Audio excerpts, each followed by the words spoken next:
Hello. I noticed that new construction walls were going up near the pier, so I took the drone, put it up to see what was going on.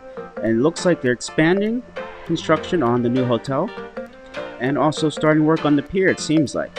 I'm not 100% sure. There's no signs.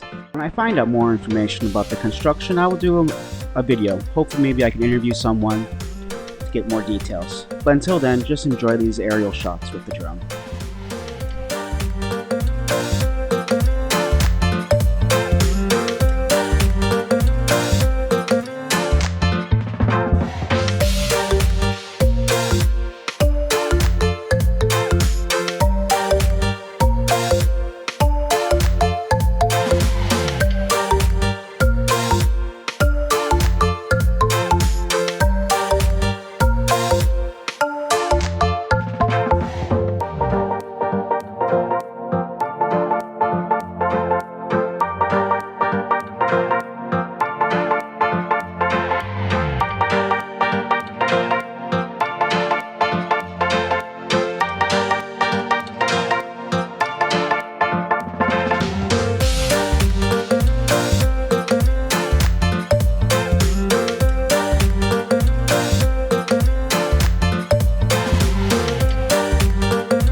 While I was flying, I also noticed there are some surfers, so I went and filmed them.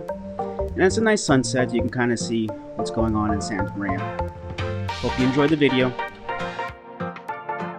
And thanks for watching. Please like and subscribe.